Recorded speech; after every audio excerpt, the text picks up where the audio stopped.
Welcome to Deck Check, the series where I check out a game and let you know how it plays on deck.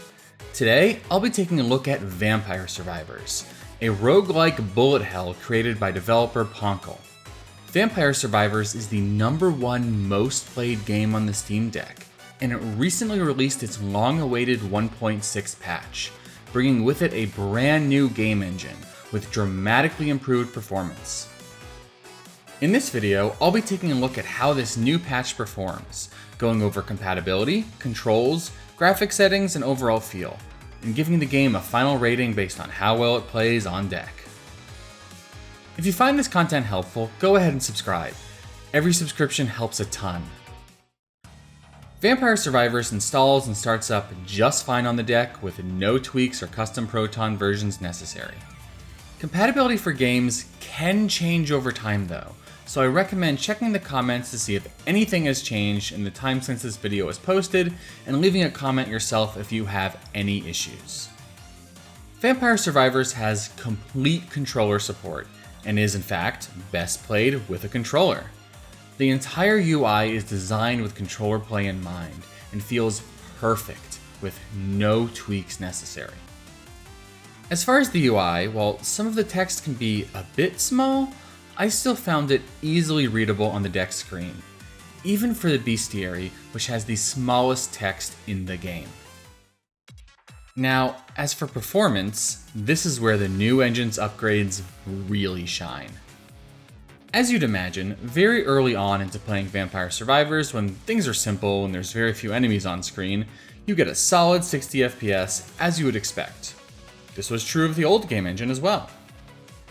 Where things are wildly different is when you start pushing to do some of the absolute craziest things possible in the game.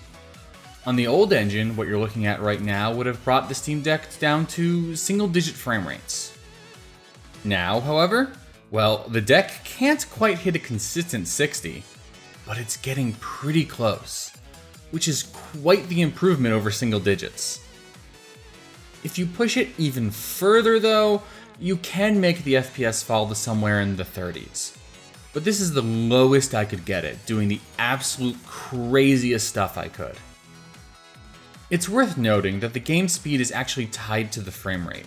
If your frame rate is anything below 60, the game will slow down. This means that if you're trying to do anything absolutely crazy like this on the deck, the gameplay will be a bit slower than it would be on the PC. I'd say, for anything but the absolute craziest of endgames, you can do flawlessly on the Steam Deck. It's only when you push the game to its limits that the cracks begin to show. As for battery life, that's going to vary wildly depending on what you're doing. If you're pushing the game to its limits, non-stop, I estimate you'll get somewhere between 2.5 and 3 hours of battery life. If you're playing the game at a much less intense level, I'd estimate about 5 hours of battery life. Considering you probably won't be non-stop pushing the game to the limit, I think you'll probably end up with pretty great battery life. As it turns out, Vampire Survivors is the #1 most played game on the Steam Deck for a reason. It's designed for a controller, reads great on a small screen, and as of the new patch, runs well too. All while delivering up to 5 hours of battery life. It's simply a perfect fit for the deck. I plan to make more Steam Deck videos, so if you don't want to miss out, go ahead and subscribe, and leave a like while you're at it. And if you have any games you'd like to see me cover in the future, leave a comment letting me know. Until then, thanks so much for watching, and I'll see you in the next one.